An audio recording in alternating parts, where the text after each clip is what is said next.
Well, yeah, it's all very strange, that is, isn't it? Let's try a refresh on there.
Yeah, okay. Well, could we try it?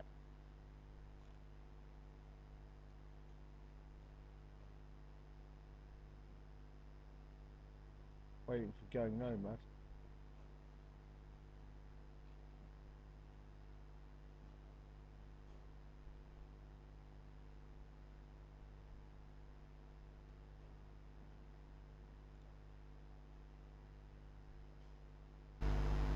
Oh.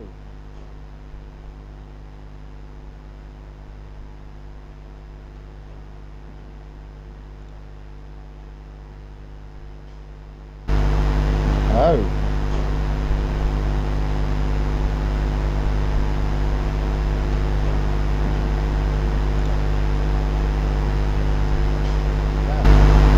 Oh. Bit weird. I don't know what's going on there. Very confused.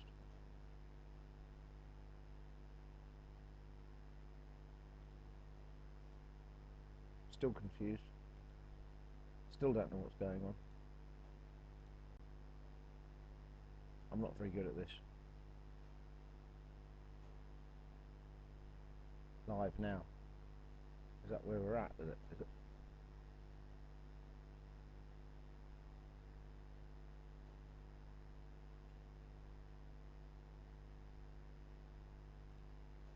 I'm not certain I know what I'm doing with this.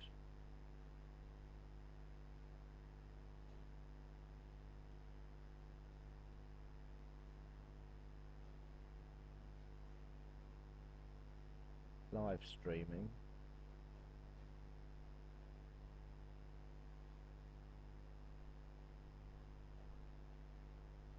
So we're still streaming. Yeah.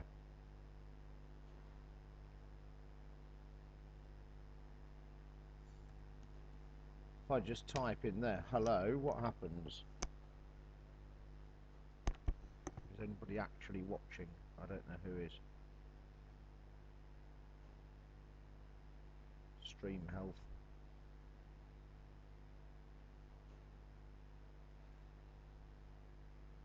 Okay. Good, good. So it looks like it's going out live. Oh, I've got a play ad thing. What does that do? Let's try this. See what happens there. And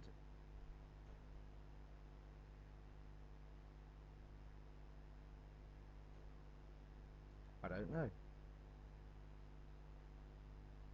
Mm. Stream option. Let's see what this does. Oh, 3 watching. Hello, how are you? Oh, that's nice. 3 people watching. Hey, if you're watching, can you do me a favour? Can you look at the live chat and can somebody type something saying, yes, your audio is okay, yes, I can see you. Or just say, yep, it's working. Or something like that. Hi, Neil. Excellent. How's Neil today? Are you okay?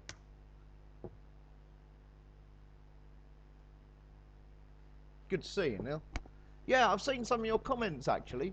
Um, yeah, I was going to do a bit of a comments question and answer thing on here maybe. Um, but yeah, yeah, I'm glad you're watching. Hope you like them. Um, it's been quite an eventful few weeks, the last few weeks.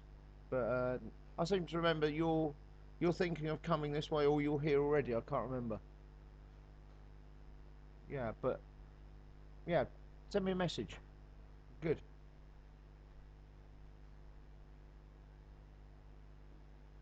That's presuming that you can hear me and see me.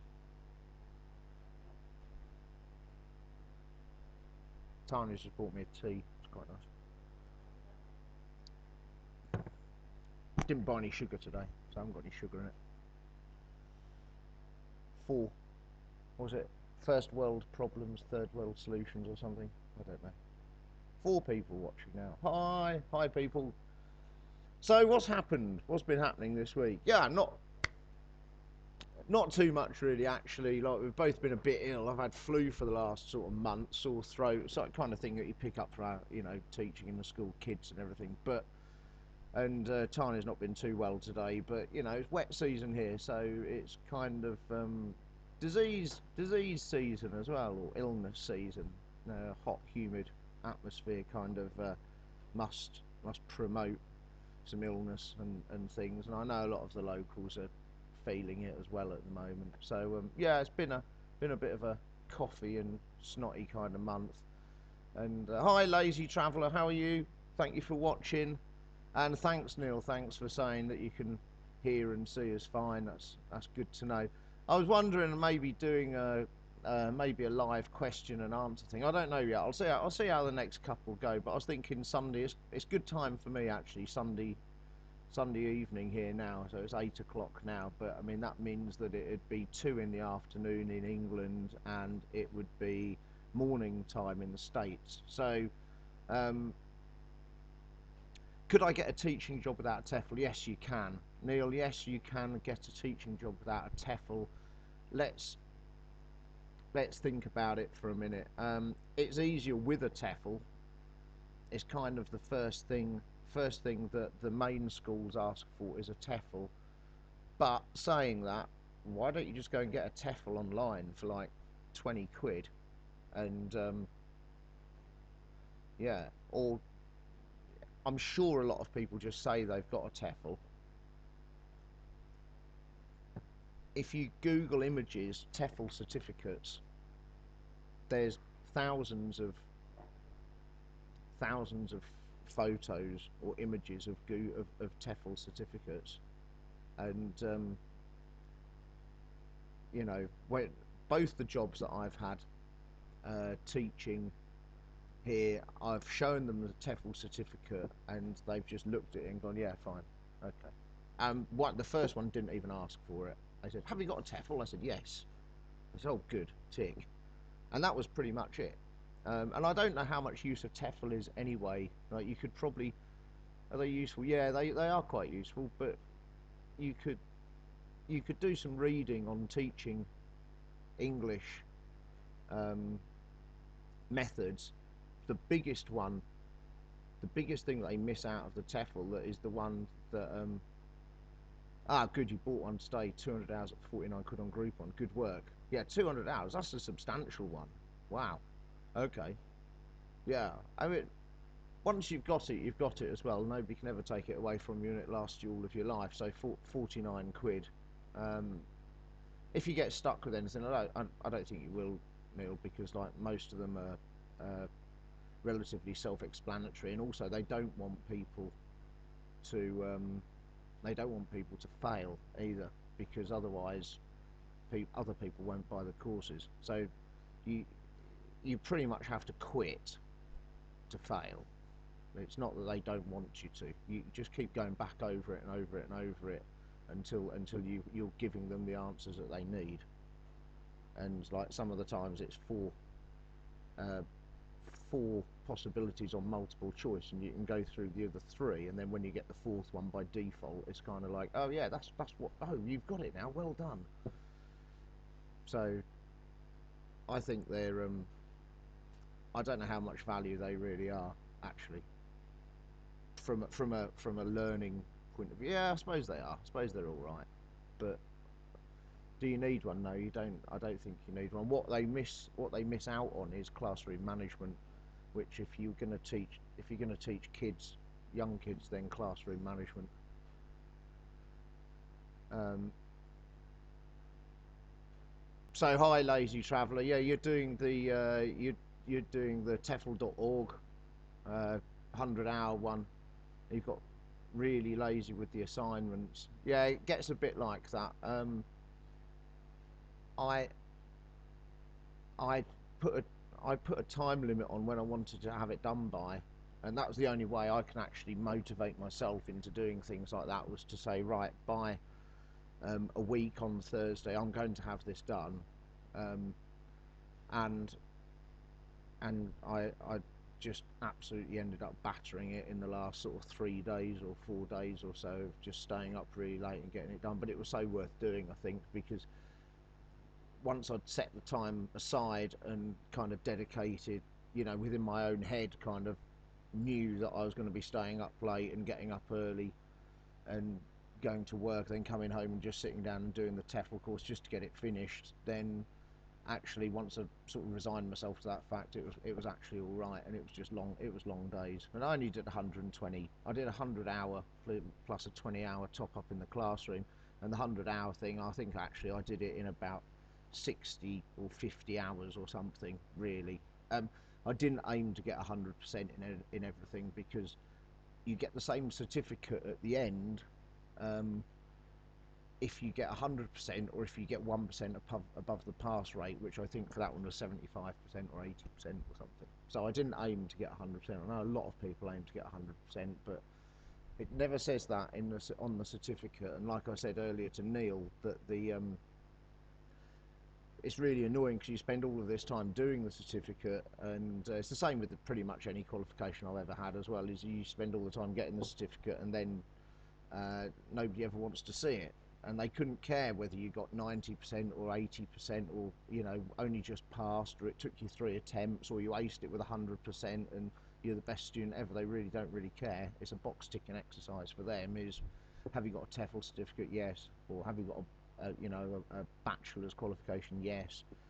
And yeah, it's but yeah, get back into it there, lazy, and you know and just knock it out and get it done and hand it in. I found that the last assignment actually was quite tricky, and I think the reason why it was quite tricky was because I was a bit blasé about it, um, and I was just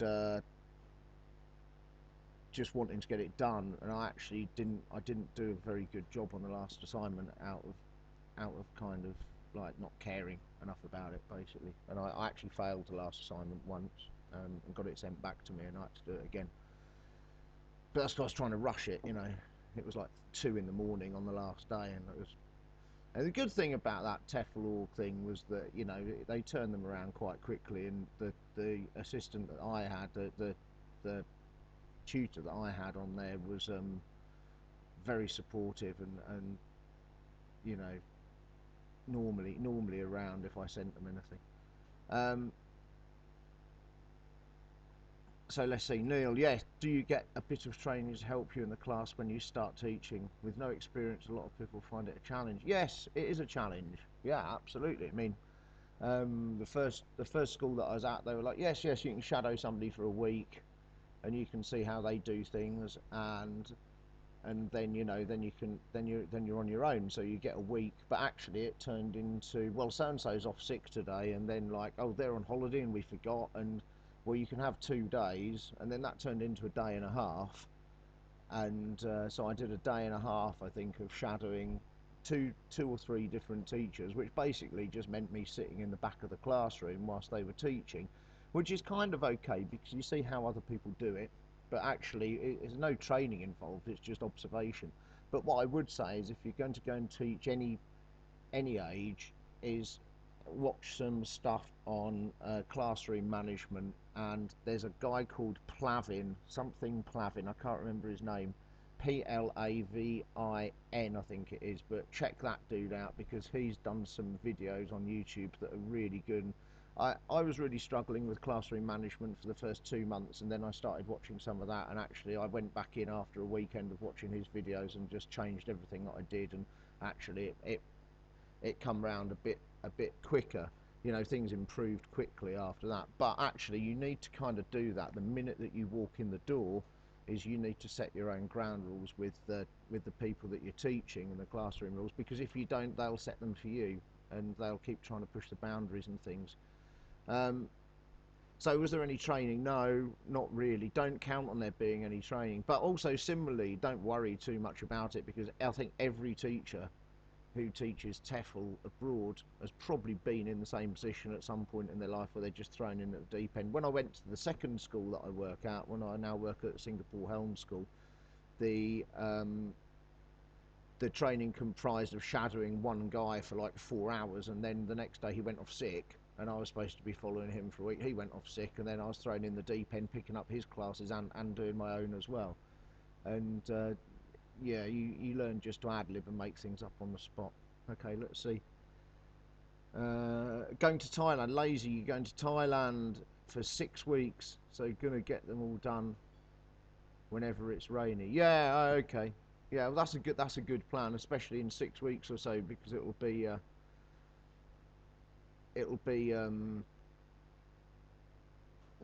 yeah, still the wet season out there, so you'll have a lot of rainy time. I think it depends where you're going, I suppose. But yeah, if you're on the same sort of latitude, longitude, latitude, longitude, whichever one. Yeah, you're still in the tropics, so it'll be plenty wet enough there for you to pick it all up there. Have you considered teaching online? Yes, I teach online. I do teach online. I've just started doing it with Italki, and it's going quite well, actually. Actually, it's really nice. I don't teach as an actual teacher, I teach as a community tutor. And the reason for that is because as a teacher, you have to do proper lesson plans and you have to give a syllabus. As a community tutor, you can charge about, when you get established, you can charge about $10 an hour. As a teacher, you can charge about $15 an hour, but you have to do the prep for it. And to be honest, I haven't really got the time to do the prep, so it'd be like 20 minutes or half an hour prep for an hour-long lesson. Actually, when you work it out on an hourly rate, you're almost as well off being a community tutor. So I do teach online. I was teaching earlier today online, and it's really easy. And if you want money for sitting there chatting quite informally and meeting cool people as well, yeah, Italki community tutor is pretty good. Um, I quite like to tutor one-on-one on a website like Italki. Yes.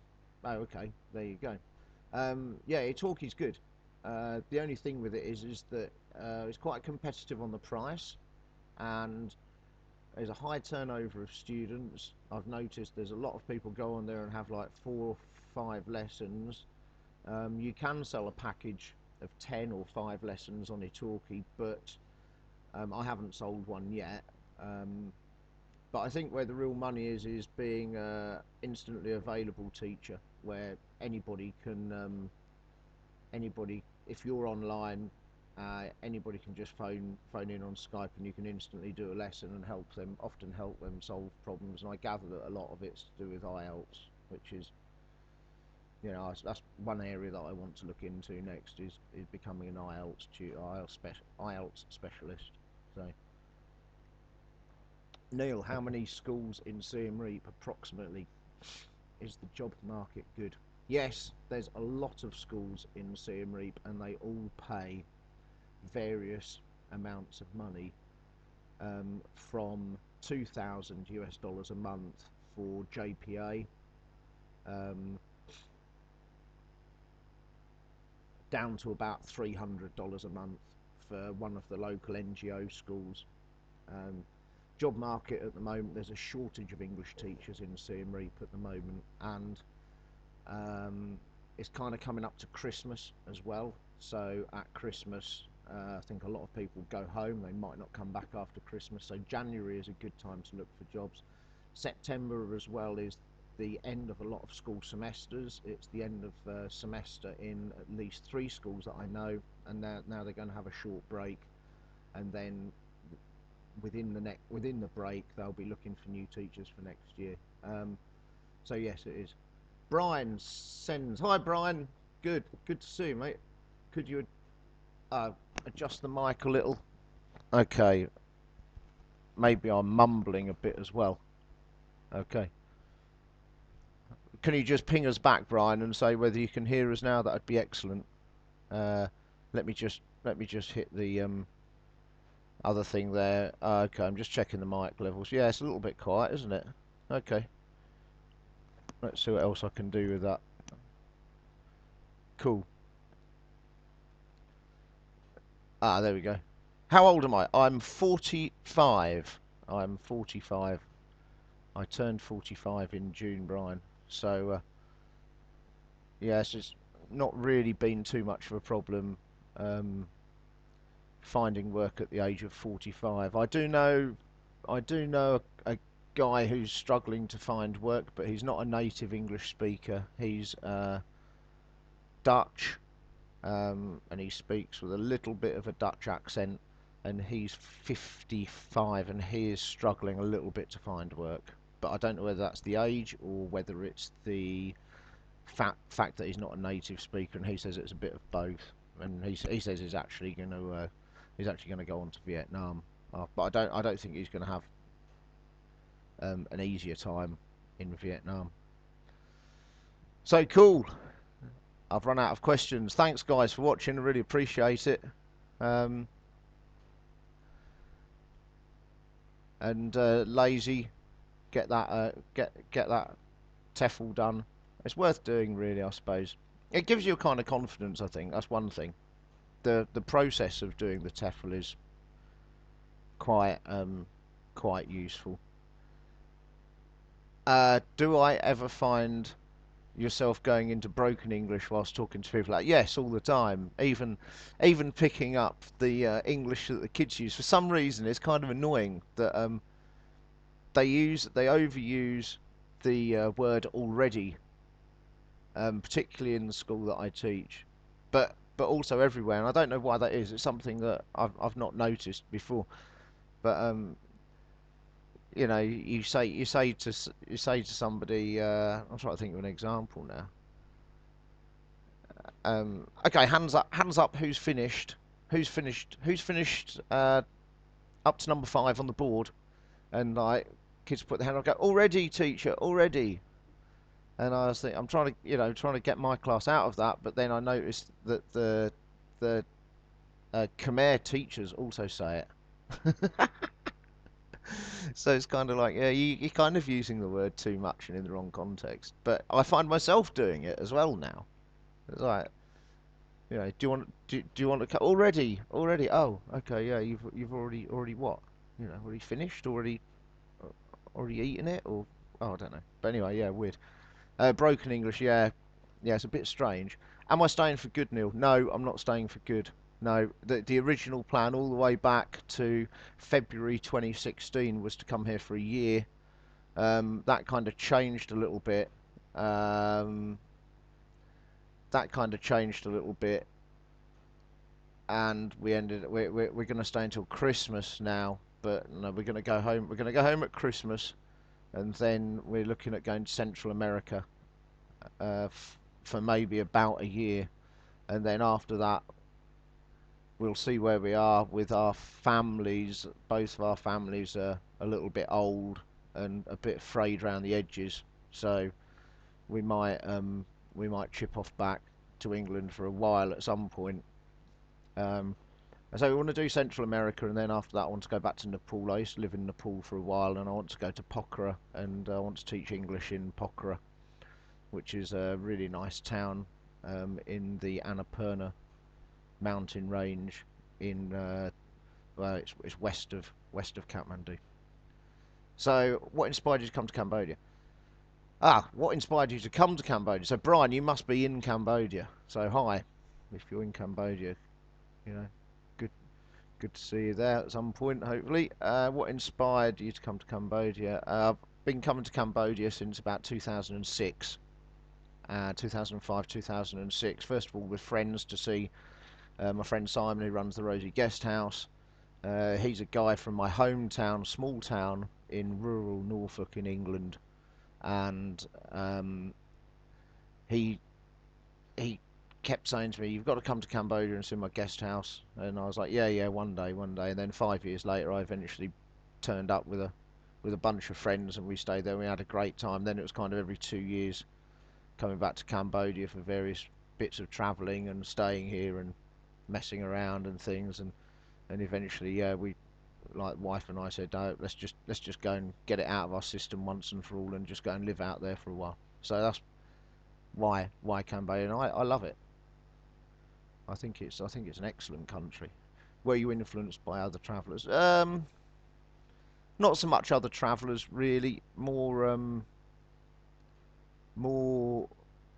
influenced by seeing how other people are living out here long term. I think there's a difference between travelling. I don't think there's anything wrong with travelling at all, but I've done a little bit of travelling, and I feel that um, when you're traveling, you're never actually living anywhere, are you? You're kind of, and you're always just like in a hostel or in a guest house or something, and you're caught up with other people who are traveling, and um, you're not really living as a local. But when I lived for a while in Kathmandu, and I lived for a little while, very short time in Kuala Lumpur, not as a tourist, not as a traveller, as somebody who actually had somewhere to live and had to go to the had to go to the shop to go and buy food and things like that, and use the public transport system. And I found actually that was much more enjoyable than just sticking a backpack on, and when it started to rain or when you got fed up with something, getting on a bus and going somewhere else.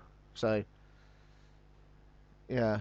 Um, do you have any favourite YouTube channels or Southeast Asian vlogs? Well, actually, strangely enough, I really like No Joke Howard. I think No Joke Howard's quite funny, and I think he's quite brave in doing what he does, and he takes a lot of criticism. He gets trolled a lot, um, but he is what he is. And actually, in his early days of when he set up his channel, some of his early stuff is very informative, although it's his take on things. But then, everything that I put on my channel is just my take on things. So yeah, no joke. Howard cracks me up. Yeah, I like watching his stuff. Uh, Oh, There's somebody else. Oh, I can't remember her name now. Travelling Bee or something, I think it is, and she's quite good. Neil, do you need good IT skills to work in a school? I be good on a computer? No, not really. In our classroom, and it's not the same in every school. The school that I work at is a very new school, and it's very IT conscious. It's been put together deliberately to be modern in each room. It's got a overhead projector um, that you can hook up to your laptop, and you can play movies and stream stuff onto it, and put PowerPoint projection onto it and things like that. What do I use? We have on our mobile phones. We're told to put Viber on them because that's like a messaging system. We communicate between the office and the classroom with that. So if somebody's sick or somebody's ill or somebody's not turned up, we just use that. So as long as you can use a basic text messaging thing on your phone, that's the only thing you need for there. And then we use Word and Excel and YouTube and some PowerPoint, but nothing at all complex. Absolutely nothing at all complex. Um, then we have, I've got a laptop that I use at school. I can't bring it home. It's used by other people at night time for night courses, but it's got really basic software on, and that's about it. Um, you don't need to be that good on a computer, no. You need to be good with a photocopier, because here for some reason the photocopiers jam up all the time, and I think that's to do with the high humidity, and they put the paper in, unwrap the paper, and then the paper gets slightly damp and it seems to jam up quite a lot. So you need to be a bit of a photocopier engineer. Have you explained the pigs on bikes thing in any of your videos? No, not yet. It's something that I'm looking for the right opportunity. There is a reason behind it.